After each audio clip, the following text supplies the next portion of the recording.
My name is Lucy Patterson. I am 34 years old, and I live in the city. I never thought a single sentence could destroy my entire understanding of my family. I was standing in the grocery store, holding a basket of apples, when I ran into my Uncle Victor.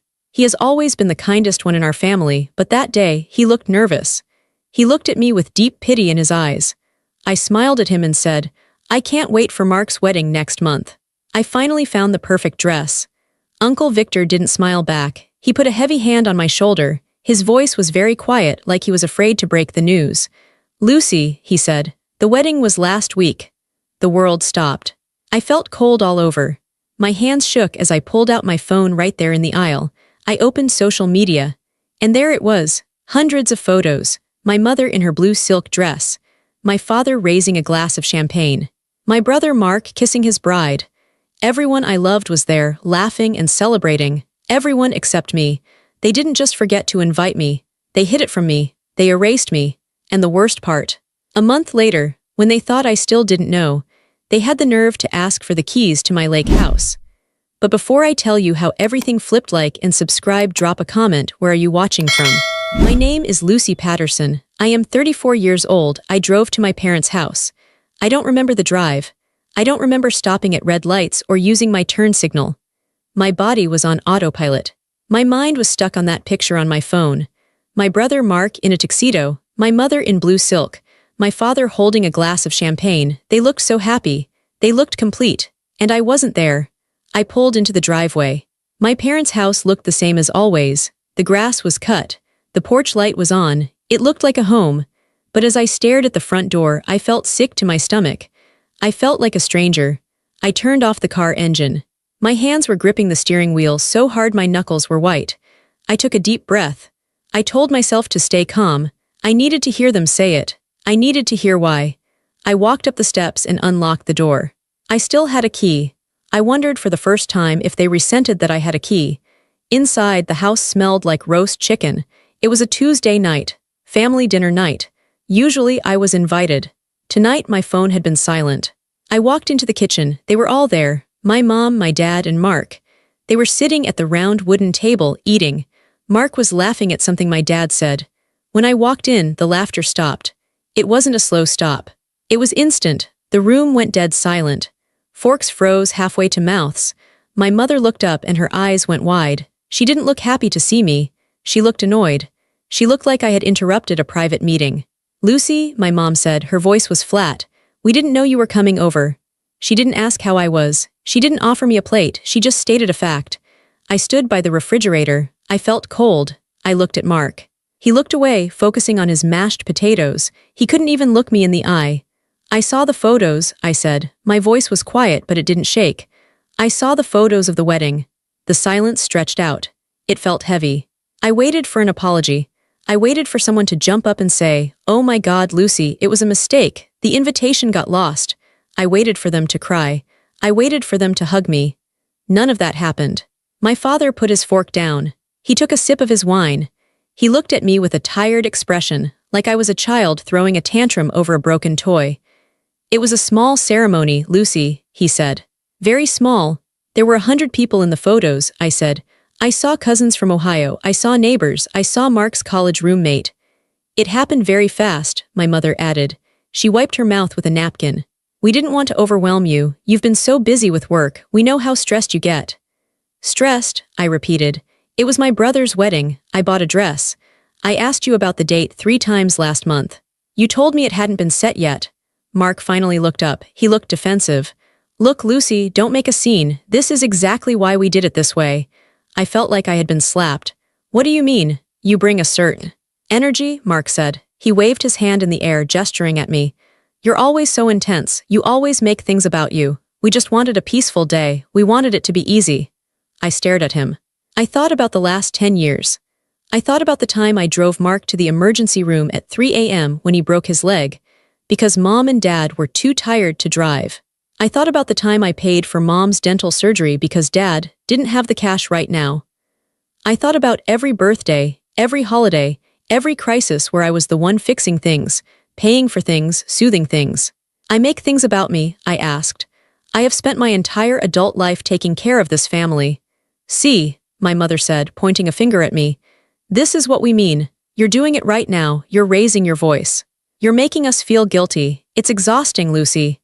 We just wanted one day, Dad said, cutting another piece of chicken.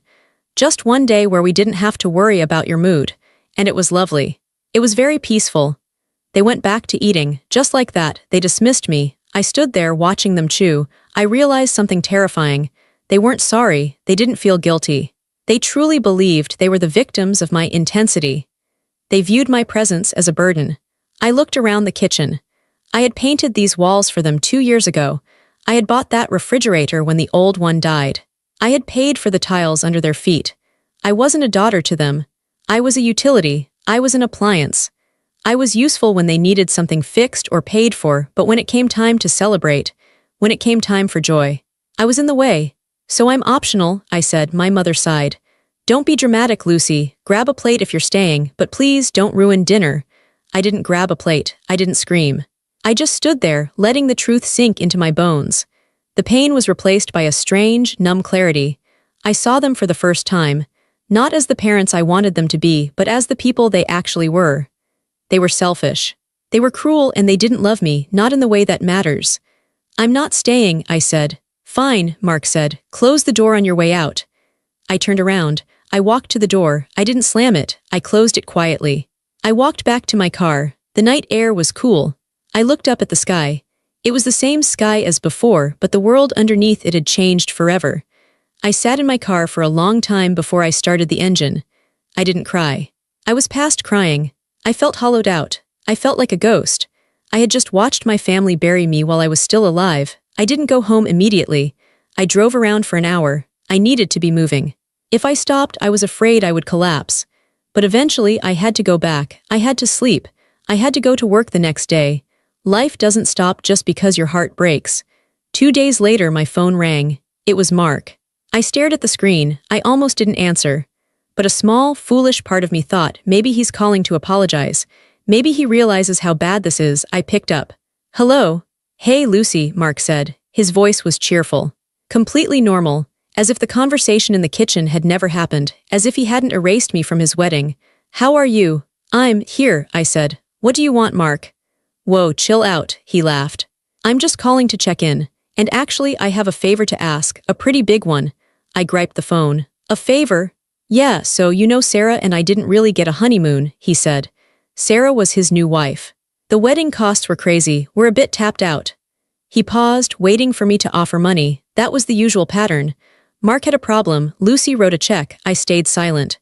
Anyway, he continued, filling the silence. We were thinking, we really need a break, just the two of us.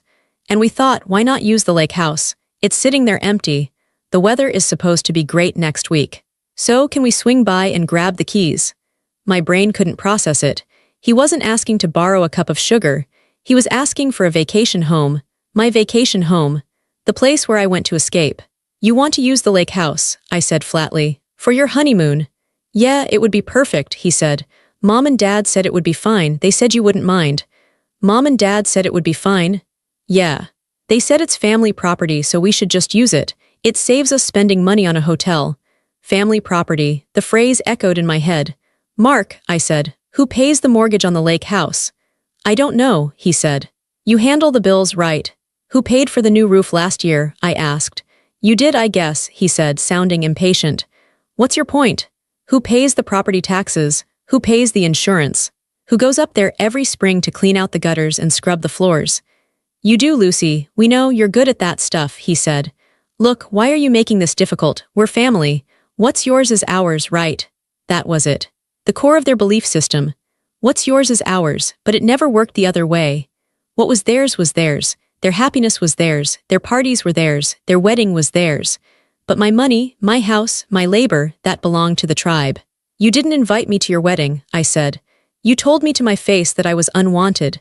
And now, 2 days later, you want a free vacation at my house. Oh my God, are you still on that? Mark groaned.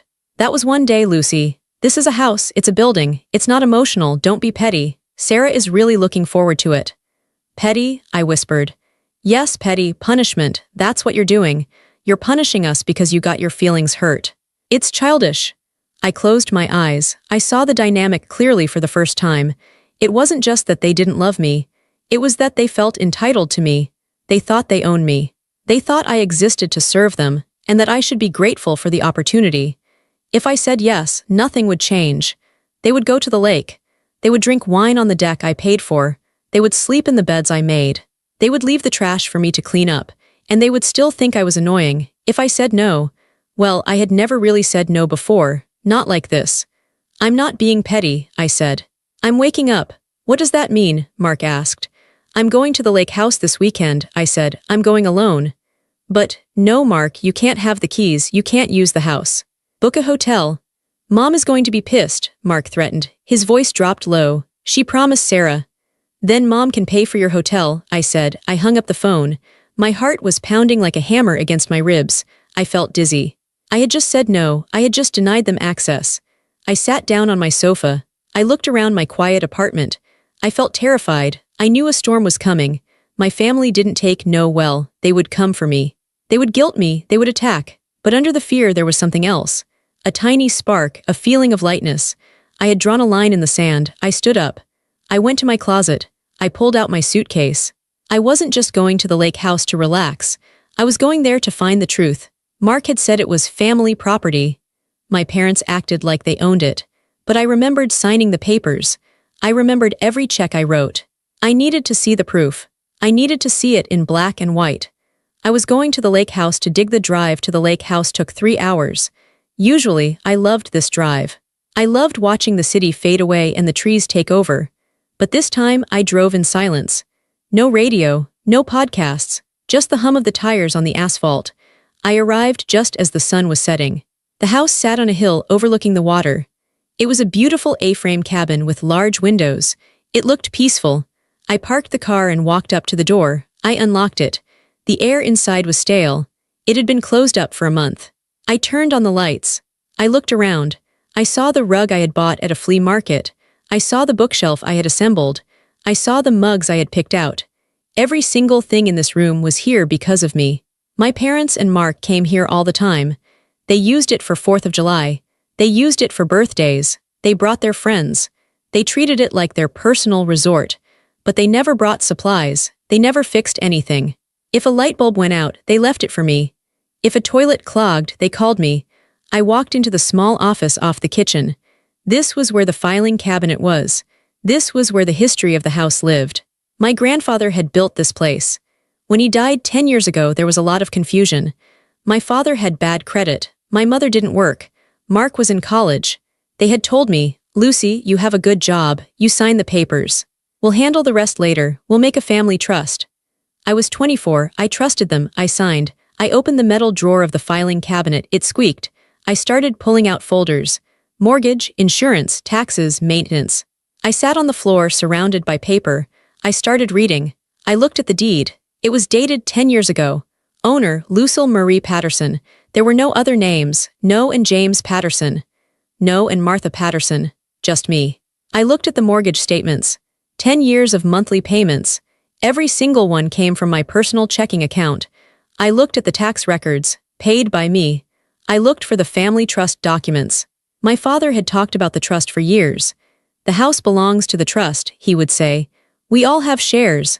I dug through every folder. I looked through every envelope. There was no trust. It didn't exist. There was never a lawyer hired to create it. There were never any papers filed. It was a lie. A ghost story they told to keep me in line. To make me feel like I was just a steward of their property. I sat back against the desk.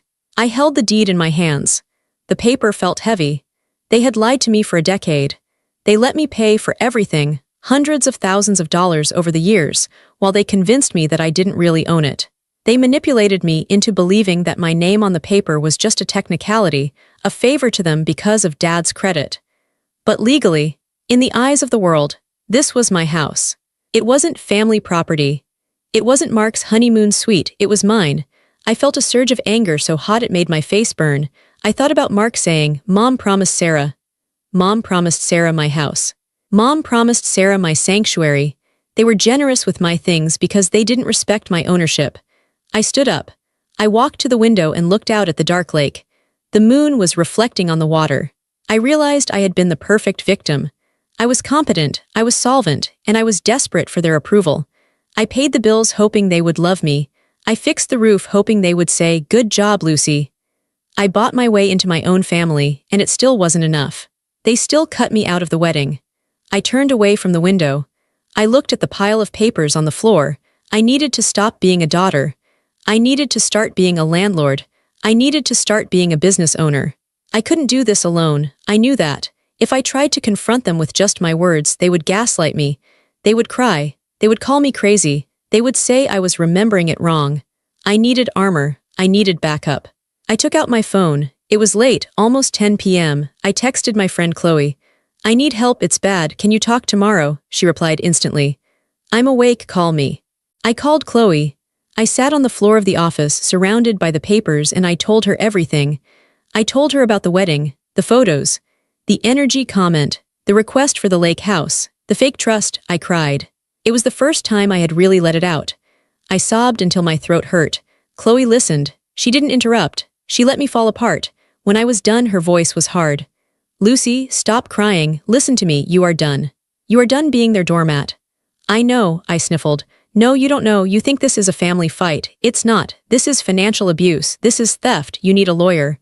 "A lawyer against my parents?" "Yes. You need to lock this down before they try to take it from you. You said they act like they own it. What if they try to forge something? What if they try to squat there? You need a shark, Lucy." She gave me a name. Natalie Cruz. "She handled my divorce," Chloe said. "She doesn't play games. Call her first thing in the morning." The next morning, I didn't go to work. I called in sick. I packed up every single document from the lake house filing cabinet into a box. I put the box in my trunk. I drove back to the city and went straight to Natalie Cruz's office. Natalie was a small woman with sharp glasses and a suit that looked like it could cut glass.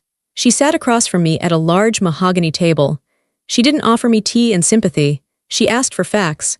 I laid it all out, the deed, the payments, the lack of a trust. Natalie went through the papers silently.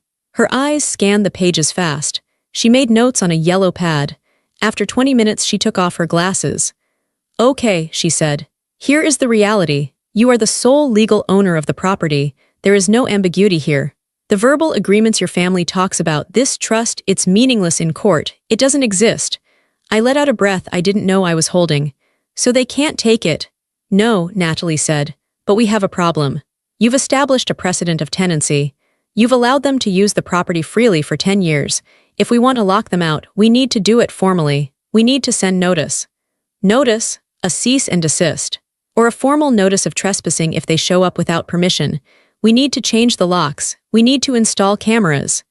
"That seems so aggressive," I said. Natalie leaned forward. "Lucy, they hid a wedding from you. They are currently trying to vacation in your home against your will. They are not treating you like family. They are treating you like a resource. You need to treat them like a liability." Her words hit me hard. "Treat them like a liability." "Okay," I said. "Do it." "Good," Natalie said. "Now let's talk about the rest of your finances. You mentioned you pay for other things. My parents' cell phones, my mom's car insurance. I co-signed a loan for Mark's business 2 years ago." Natalie looked at me with pity. "We need a forensic accountant. I work with a guy named Stephen Ward. He's going to look at everything. We need to untangle you completely." I met with Stephen Ward that afternoon. He was a quiet man with a calculator and a frown. We pulled up my bank statements. We pulled up my credit report. It was worse than I thought. "You're paying $400 a month for a storage unit," Stephen said. "What's in it?" "My dad's old furniture," I said. "He didn't have room for it when they downsized." "You've paid." Stephen clicked away on his calculator. "Almost $5,000 a year. For 10 years, you've spent $50,000 storing old furniture." I stared at him. $50,000. "And this loan for your brother," Stephen pointed at the screen. "He's missed 3 payments this year. You know that hurts your credit score, right?" "No," I whispered. "He said he was handling it." "He's not," Stephen said. "He's skipping payments. And because you co-signed, the bank is coming for you next." Stephen looked at me. "Lucy, you aren't just a daughter. You are their bank. You are their retirement plan. You are their safety net. And they are bleeding you dry." I looked at the numbers on the screen. The red ink, the missed payments, the wasted money. I thought about the wedding, the champagne, the smiles. They spent money on a party, but they couldn't pay the loan I co-signed. They bought new dresses, but I was paying for their storage unit. It wasn't just neglect, it was exploitation. Stop it, I said. My voice was shaking, but it was strong. Stop all of it. We can draft letters, Stephen said. We can remove you as an authorized user on their accounts. We can refuse to renew the co-signing. But it's going to get ugly. They will lose services. They will get calls from debt collectors. I thought about my mother's face in the kitchen. Easier without Lucy's energy. Let them, I said. I looked at Natalie and Stephen. Draft the papers. Change the locks on the lake house. Cut off the payments for the phones and the storage unit. I want out. Natalie nodded. We'll have everything ready by tomorrow. But Lucy, be ready. When you cut off the money, they are going to panic. They are going to come for you. I know, I said. I felt a strange calm settling over me. Let them come. I'm not the same person I was yesterday. I left the office. The sun was shining. The city was loud and busy. I walked down the street, and for the first time in my life, I didn't feel heavy. I felt light. I had been carrying my family on my back for a decade. I had just set them down. Now, I was just waiting for them to realize they were standing on their own feet, and that they were about to fall. It was a Tuesday morning, 3 days after I hired Natalie and Stephen. I was at my desk on the 14th floor of the corporate building where I work as a project manager. I felt nervous. I knew the letters had been delivered. Stephen had sent the notices. He had canceled the credit cards, where I was an authorized user.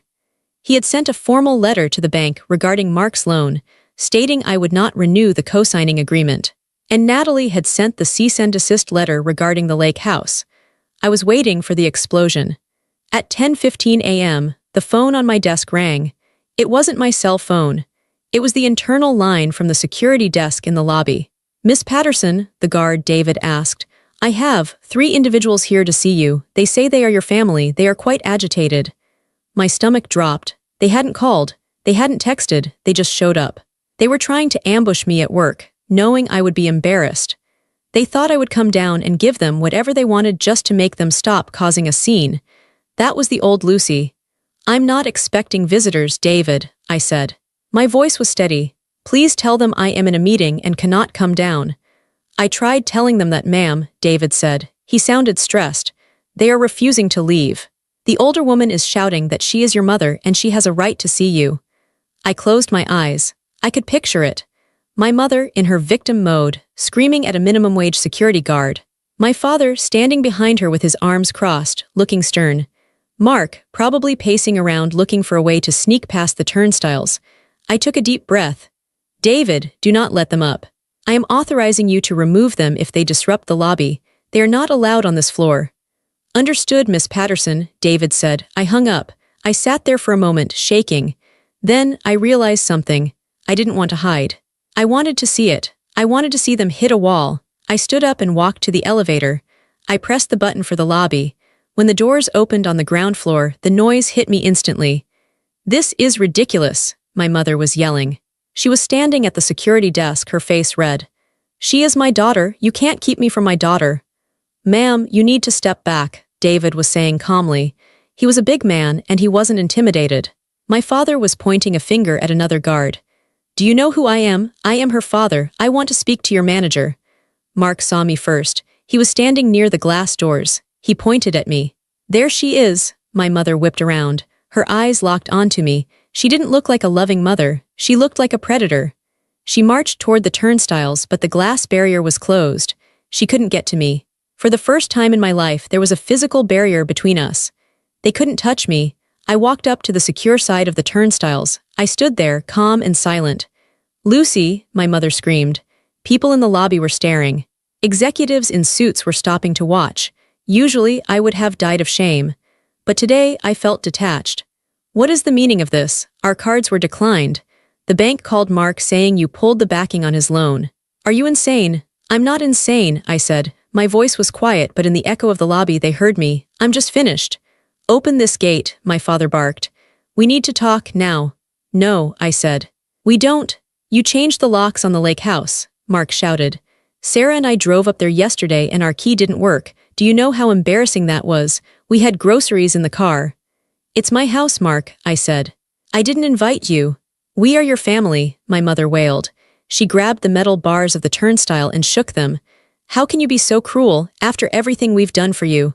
What have you done for me? I asked. Besides erase me from your life when it suits you. This is about the wedding again, Mark laughed, a desperate, angry sound. Get over it, Lucy, you're ruining everyone's life over a party. It's not about the party, I said. It's about the theft, it's about the lies. It's about $50,000 in storage fees, Dad, it's about using me. My father's face went pale. He didn't know I knew about the total amount. You are ungrateful, my mother hissed. You are a selfish, bitter girl. Ma'am, David the security guard stepped forward. He placed a hand on his belt. You are causing a disturbance. You need to leave the building now or I will call the police. You wouldn't dare, my mother spat at him. I absolutely would, David said. He looked at me. Miss Patterson, do you want them removed? The lobby went silent. My parents looked at me. They expected me to cave. They expected me to say, no, it's okay, let them up. They expected the Lucy who wanted to be loved. I looked at my mother's angry face. I looked at my father's arrogance. I looked at my brother's entitlement. Yes, David, I said. Please remove them. They are harassing me. My mother gasped. It was a sound of pure shock. Lucy, she screamed as David and two other guards stepped forward. You will regret this. You will come crawling back. I don't think so, I said. I turned my back on them. I walked back to the elevator. Behind me, I heard the commotion of them being escorted out. I heard the heavy glass doors open and close. I stepped into the elevator and pressed the button for the 14th floor. The doors slid shut, cutting off the sound of their voices. I was alone in the elevator. I looked at my reflection in the metal wall. I didn't look like a victim anymore. I looked like someone who had just survived a war. I went back to my desk. I sat down. My hands were trembling slightly, but I wasn't crying. I felt a strange, cold strength in my chest. They had tried to use their loudness to control me. But in the real world, with rules and laws and security guards, their loudness didn't work. Their power only existed if I agreed to it. And I had just stopped agreeing 2 days after the lobby incident. I got a text from Uncle Victor. Can I come over? Just me. I have something you need to see. I was hesitant. Victor was my father's brother. I was afraid he was coming to guilt-trip me. I was afraid he was a flying monkey, someone sent by the narcissist to drag the victim back in. But Victor had been the one to tell me the truth about the wedding. He had looked sad that day, not malicious. Okay, I replied. 7 p.m. Victor arrived right on time. He looked older than I remembered. He was carrying a worn leather briefcase. He didn't hug me. He just nodded and walked into my living room. He sat down on the sofa and placed the briefcase on his knees. He looked at me with that same pity he had in the grocery store. I heard about what happened at your office, he said. Are you here to tell me I was wrong? I asked, crossing my arms. No, Victor said. I'm here to tell you that you were right, but you don't know the half of it. He clicked the latches on the briefcase. They snapped open loudly. He pulled out a thick stack of papers. They looked old. Some were yellowed. Some were printed emails. Some were handwritten notes. What is this? I asked. I was the executor of your grandfather's estate initially, Victor said. Before your father took over, I kept copies of everything, and I've been on the family email chain for a long time. I print things out because I don't trust computers, and I don't trust my brother. He handed me a sheet of paper. It was a printout of an email from my father to my mother, dated 10 years ago, right after my grandfather died. Subject: the lake house problem from Dad to Mom. Victor says we can't qualify for the mortgage on the cabin. My credit is too shot, but I have an idea. We can put it in Lucy's name. She's got that new job. She's eager to please. We tell her it's a family trust situation so she doesn't get any ideas about actually controlling it. We let her pay the monthly nut and we keep the keys. It's a win-win. We get the house, she gets to feel important. I read the email 3 times. My hands started to shake. She's eager to please. We let her pay the monthly nut. We tell her it's a family trust, so she doesn't get any ideas. It wasn't an accident. It wasn't just them being bad with money. It was a plan. It was a strategy. They saw my love as a weakness they could exploit. There's more, Victor said quietly. He handed me another document. It was a handwritten note in my mother's handwriting. It looked like a budget plan. Mark's college fund, $0 plan. Ask Lucy to co-sign loans. Guilt her about family supporting family. Retirement. Use the money saved from not paying cabin mortgage. I felt sick, physically sick. I had to put the papers down on the coffee table. They planned it, I whispered. My whole adult life. They looked at me and saw a bank account. They saw a resource, Victor corrected. Lucy, you were the responsible one, the good one, and they punished you for it. They knew you would never say no. Why didn't you tell me? I looked at him, tears stinging my eyes. Why did you wait 10 years? Victor looked down at his hands. I'm a coward, Lucy. I didn't want to start a war with my brother, I thought. I thought maybe they loved you in their own way. I thought maybe it would work out. But when they hid the wedding from you, that was pure malice. That wasn't about money. That was about cruelty. And when I heard they were trying to take the lake house for Mark's honeymoon, I knew I couldn't stay quiet. He reached into the briefcase and pulled out one last folder. This is the most important one, he said. It was a financial projection my father had made just last year. It was a plan for their retirement. Asset liquidation plan, sell the lake house in 2026. Estimated value, $450,000. Proceeds to be split, 50% parents, 50% Mark. They were going to sell it, Victor said. They were going to make you sell it or forge your signature and take the money. You weren't in the split, Lucy, not a dime. I stared at the paper. They were going to sell my house, the house I paid for, and give the money to Mark. The betrayal was so deep it didn't feel like sadness anymore. It felt like a cold, hard stone in my gut. Can I keep these? I asked. Yes, Victor said. Give them to your lawyer. This proves intent. This proves it wasn't just negligence, it was fraud. I stood up. I walked to the window. I looked out at the city lights. Thank you, Victor, I said. I'm sorry, Lucy, he said. He stood up and closed his empty briefcase. You deserved better parents, you really did. When he left, I sat alone with the papers. I touched the email where my father called me eager to please. He was right. I had been eager. I had wanted their love so badly I paid for it. But looking at these papers, I realized something liberating. There was no love to buy. It was never there. I had been paying for a product that didn't exist. I wasn't losing a family. I was losing a parasite.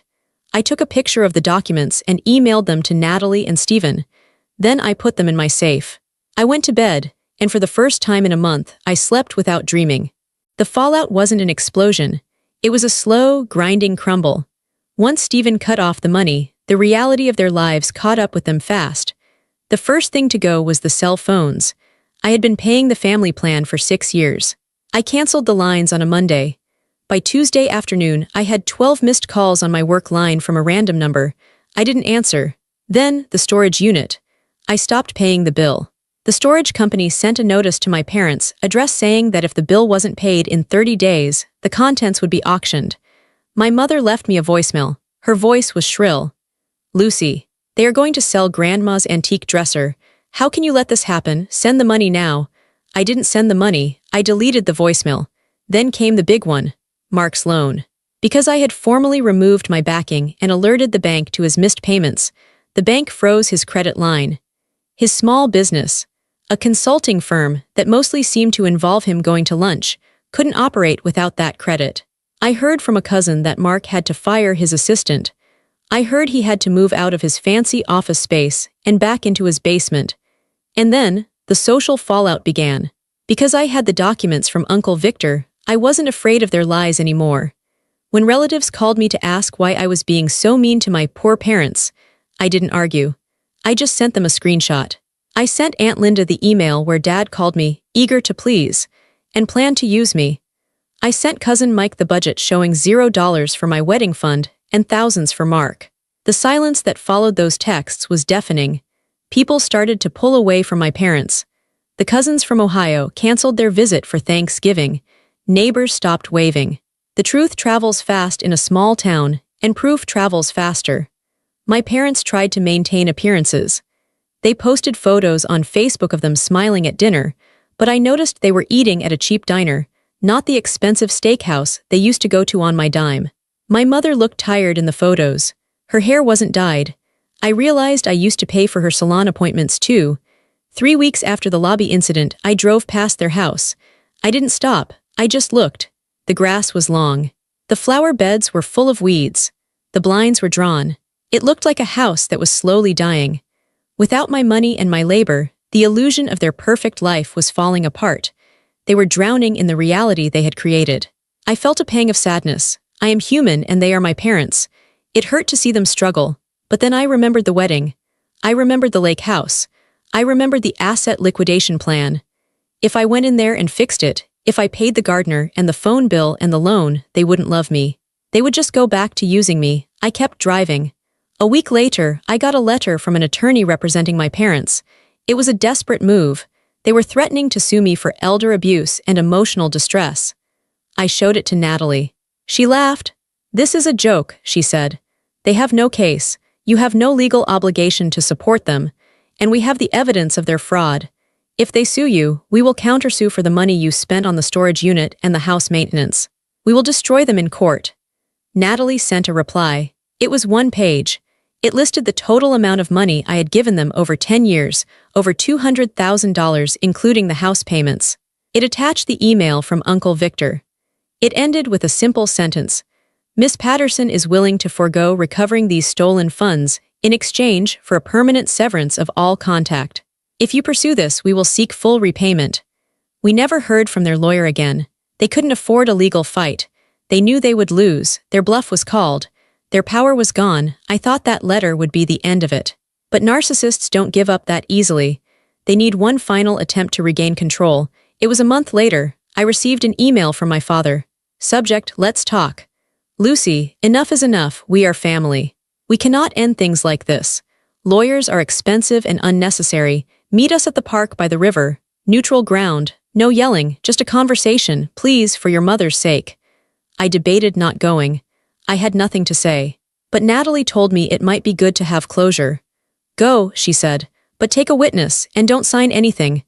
I asked Uncle Victor to come with me. He agreed. We met them on a Saturday afternoon. The park was crowded with families. Kids were playing on the swings. People were walking dogs. It was a bright, happy world which made our meeting feel even darker. My parents were sitting on a bench. Mark wasn't there. It was just them. They looked small. My father's shoulders were slumped. My mother looked older. When they saw me, they didn't smile. They looked at Uncle Victor with pure hatred. "You brought a traitor," my father spat at Victor. "I brought a witness," I said calmly. I didn't sit down. I stood in front of the bench. "What do you want?" "We want our daughter back," my mother said. Her voice wavered. She reached out a hand to touch me. I took a step back. "You never had a daughter. You had a bank account." "That's not true," my mother cried. "We love you, we made mistakes, yes, the wedding. It was a mistake, we are sorry."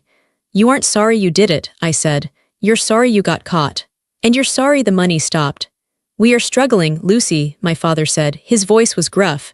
"The bills are piling up. Mark is in trouble, we might lose the house."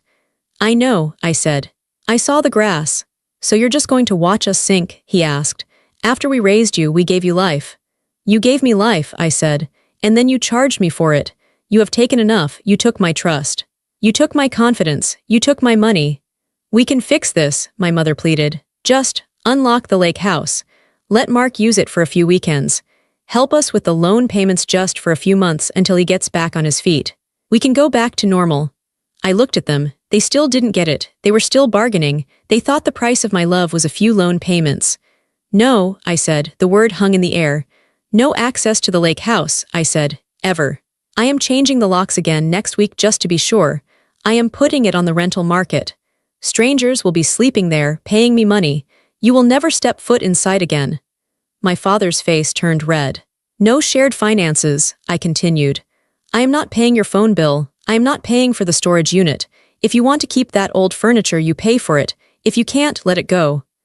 "And," I said, looking my mother in the eye, "no contact, do not call me, do not come to my work, do not email me. If you do, I will call the police." "You can't do that," my mother whispered. "We are your parents." "I can," I said.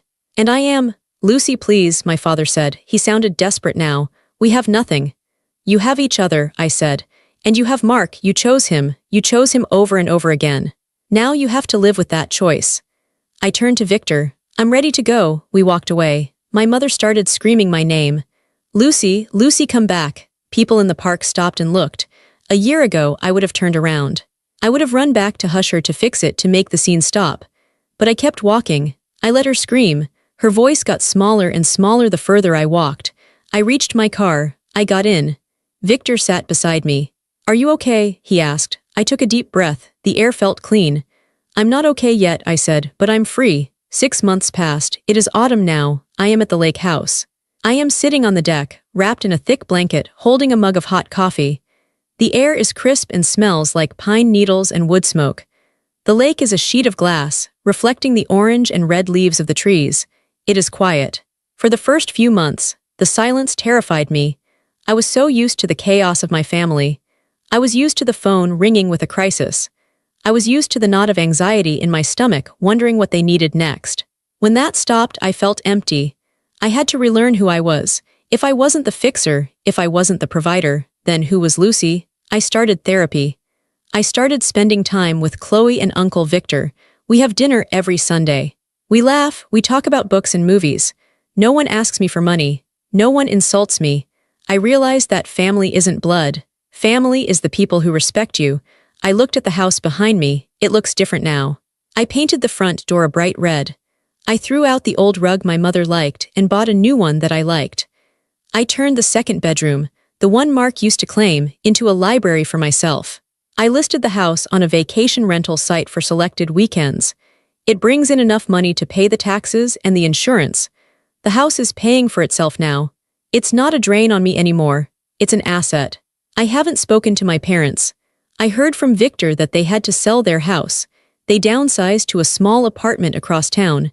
Mark had to get a job at a car dealership. They are surviving. They are facing the consequences of their own lives. It's not my problem. I took a sip of my coffee. I watched a hawk circle over the water. There is a twist to this story, but it's not a loud one. It's not a dramatic reveal. The twist is that I thought losing my family would destroy me. I thought being an orphan, in a way, would break me. But it didn't. Cutting them off was the amputation of a gangrenous limb. It hurt, yes. It left a scar, but it saved my life. I am 34 years old. I own my home. I own my car. I own my career. But most importantly, I own my story. I looked down at my phone. It was silent. No missed calls. No angry texts. I smiled. I put the phone down and looked back at the lake. I breathed the cold, clean air. This is what peace feels like. And for the first time in my life, I didn't have to buy it. It was just mine.